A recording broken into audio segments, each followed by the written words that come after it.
You got to go, baby. Hey guys, day 3 in the stand. First evening sit out in that stand that Tyler, Nathan, and I hung back in September. Excited to see what the stand has to offer in the evenings. This property seems to have more deer movement in the afternoons than in the mornings, but it really all just depends on the weather and time of year. We've got a northwest wind, which isn't perfect. Southwest would be better, but northwest is definitely doable. So we'll just have to see what happens.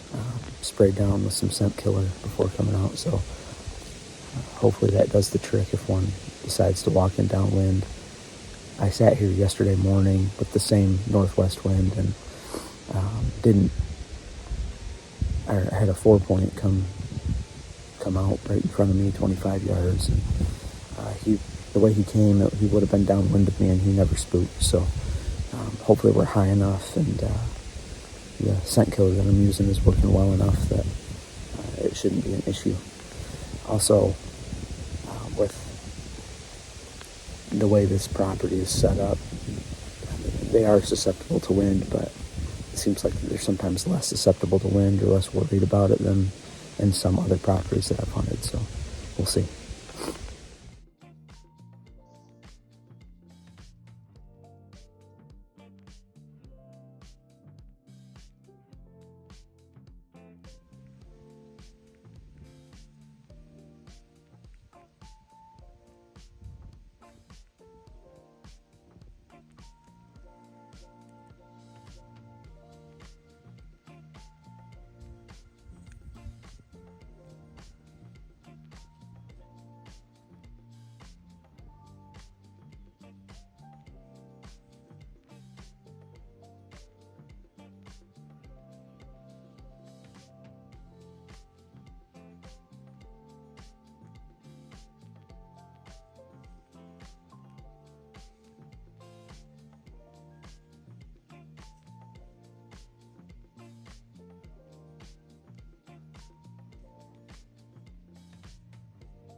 Day 4.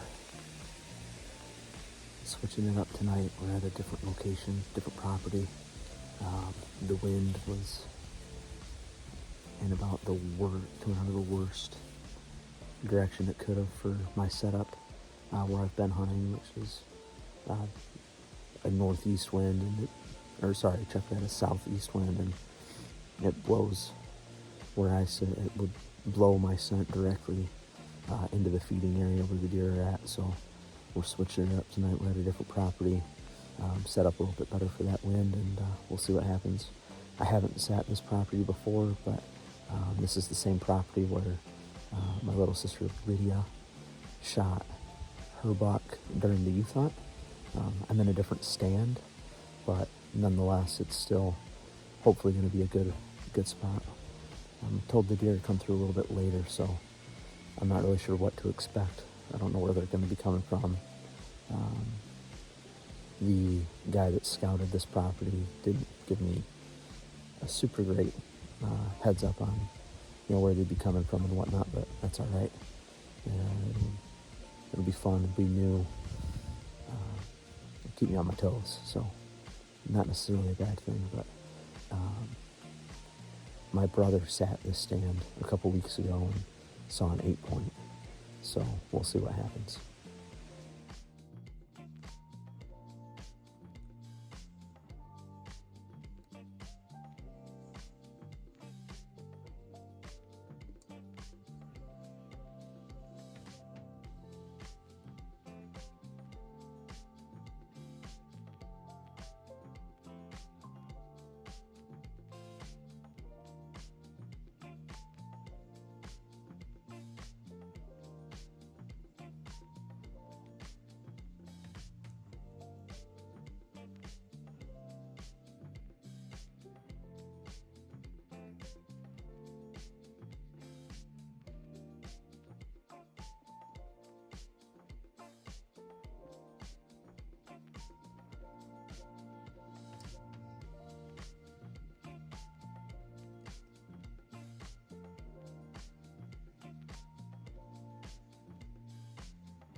Right.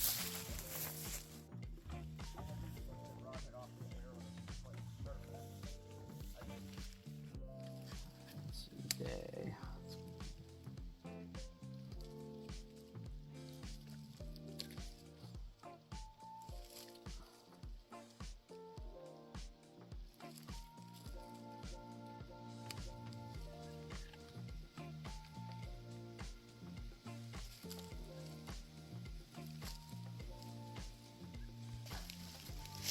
Oh, that was perfect length, dude. Heck yeah.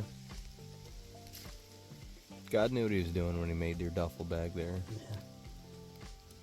Got it for free from a coworker. Oh, there you go. It was her son's. Man, your coworkers love you. Didn't Didn't you get turkey calls too this spring? Same lady. November 1st, cold front. What a time to be alive in the hunting woods. This buck actually came into a smaller 4-point who was making a rub right underneath my tree stand. And he saw that little 4-point acting cocky and said, not in my woods. He started making a beeline right at me, coming from the south, and 25 yards gave me a shot opportunity. He was slightly quartering away, so I ended up hitting back lung and liver. He went about 300 yards, but he died quick. Not the biggest rack in the world, but a big-bodied deer. He's going to be good eating, feed the family, so praise Jesus for that. And yeah, now we'll let the woods rest a little bit until that beautiful day of November 15th, opening day of rifle, and we'll be back out in the woods chasing bucks again. Till then, it's doe patrol. But yeah, praising the Lord for this kill. I felt just kind of a nudging, like he was like, I got off of work at 6:30 this morning, and I just felt that nudging, you need to be in the woods today. I've got to be back to work at 6 p.m., so it's going to be a long day. Not a lot of rest, but worth it for sure. So, praising the Lord for this kill, like I said. Let's go, baby.